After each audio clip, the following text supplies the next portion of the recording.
Greetings, my mate, my name is Aspartus and today, yes today, we will look on the game that every fan of classics such as Private Ryan, Band of Brothers or 100% historic equity documentary Enemy at the Gates will love with heart. The PTSD simulator Let Loose, where we go into period of sequel Great War to Western, African but also Eastern Front, where on battlefields of Normandy, Ardennes, Stalingrad or Kursk you will experience the cruel reality of war, which will cost you many PTSD experience, after which even playing of League of Legends Ranked will feel like a walk through a holy garden. You will be fight in Second World War in giant battles with max 100 players with military equipment of the time, and all this with authentic background that even studio known for taking your soul don't have balls put inside the game that will become your addiction, just like for Tony Montana his goods, Gaijin himself, and all this for allied faction, specifically Britons.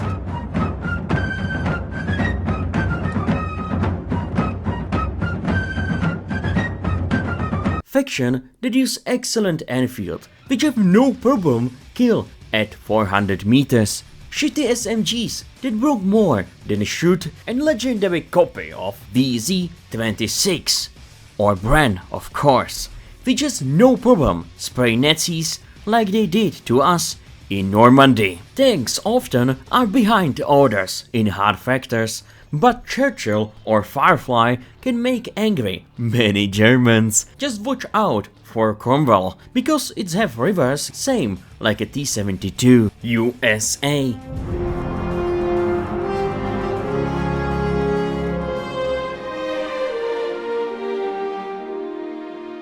A faction that offers everything to your BJ Blazkowicz mindset. Most soldiers run around with M1 Garand or legendary Thompson, which has no problem spraying out a Nazis in trenches. Bar is also a beautiful piece of equipment, but be careful, because a recoil is not something what you want in your hand. The tank forces are really good. You can mount an excellent Stuart, Greyhound or nice a line of Shermans like a Jumbo, which will deflect many rounds from Tiger. Russians. If you're a fan of mindset, Nasmnogo and weapons that comes from pre-war era such as Mosin or Maxim, so this is obvious choice for you, my comrade, but be careful, they have a bad logistic, so you will suffer from lack of grenades. Tank forces are pretty cool. TTT4, ES1 can start hell on battlefield, but if you find a Tiger or Panther, you better say goodbye to life sooner than after date. The typical yandere VTuber girl. And of course, my friend, there's a faction that every lover of Hugo Boss uniforms will really like. Third Reich, my friend. This army suffers from problems with production for infantry troops. That is why most of them have a car or Gewehr. Such MP4s or STGs are rare and only commanders or stormtroopers have them. Tank forces are strong but expensive. As a result, you will find mainly PZ4s and Tigers or Panthers only sometimes. But if they arrive to front, believe me, enemy will have a consequences for a lifetime. Here, calm down, my mate. I'm telling you, be careful. If you are a player of games like Enlisted, Battlefield 5 or God forbidden unrealistic console suffering simulator Call of Duty, I'm telling you straight up and get ready. Yes, get ready. This game will grab your balls harder than Chuck Norris. There's a no system regeneration of health or possibility of plates repairing after each hit, just like in shitty modern Call of Duty is. So you are looking forward to realistic suffering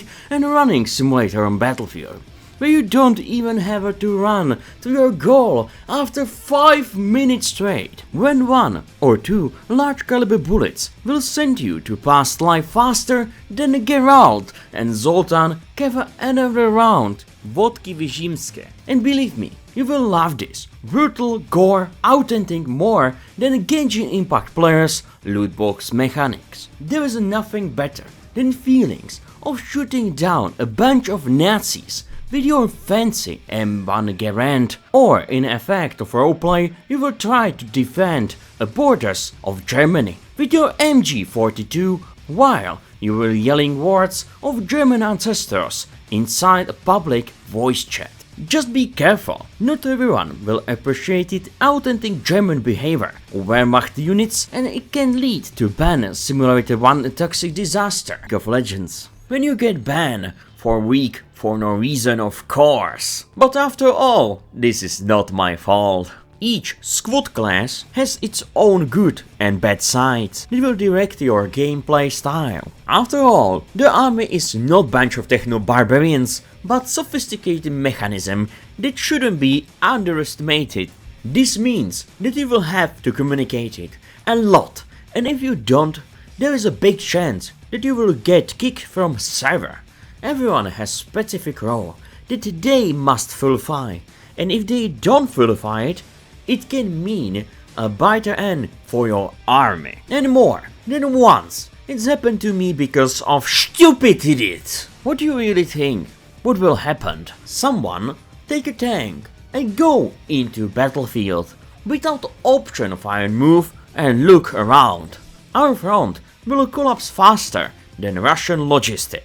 There's nothing better than holding a point with heavy machine gun for 20 minutes and losing almost because of such genius. That's called a rage moment when you leave the front line without hesitation, faster than French. Such position include tankers. If you're a player of Grain Simulator Cold War Thunder, you will really love this. Likewise a player of Vietcong, suffering in tunnels. Commander.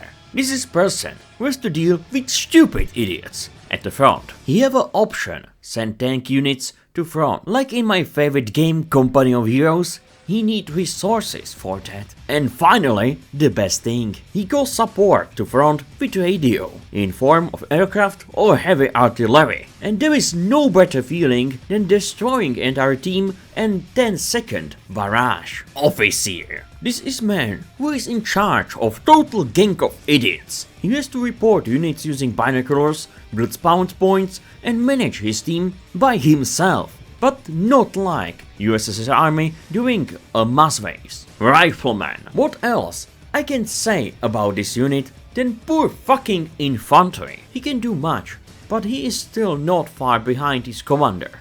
Often carries ammunition for his friends, who sprays the enemy with his machine guns faster than Vietnamese napalm. Assault. A unit for cleaning trenches and building. He's often played by total maniacs because he has automatic weapons in his hands. Automatic rifleman. This is nothing more than the guy what you want to have by your side. They often have high-tech weapons in their hands, such as STG or BAR, which can destroy full units of veterans in 2 seconds. Medic. The best profession in the entire game.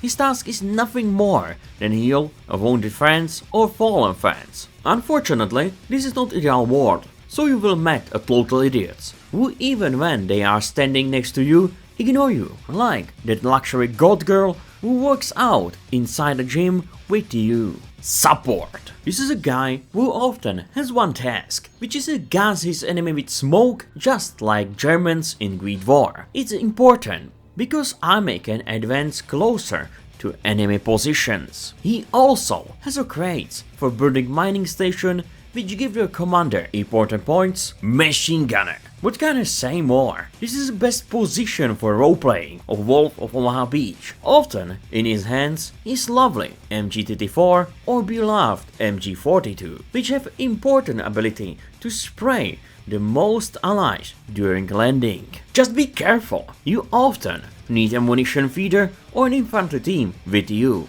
Otherwise, you are easy target for enemy commandos. Anti-tank. If you are a lover of RPG tactics against the enemy, like in most Call of Duty lobbies, don't forget about this position. Just be careful about realistic functionality of bazooka, spotter and sniper. This team has only one task: destroying really expensive enemy targets, such as officer, commander or machine gunner. This will destroy the enemy's chance to respond to your next attack. Engineer. Practically recall from Penguins of Madagascar. Your task is nothing more than a kaboom, using TNT and large number of grenades. I definitely recommended this position. Here we come to most important thing inside the game: uniforms. If you play a night, winter or summer battles and you are running around in white uniform on summer map, trust me, you won't apply very well. That's it all I can say about this very good game for lovers of Second World War and authentically realistic suffering. I give this game 9 from 10, because sometimes the connection to servers is really bad, which can lead to broken Wi-Fi router. So buy it, download it, play it, and don't forget to give me a like, or maybe support me on my Patreon.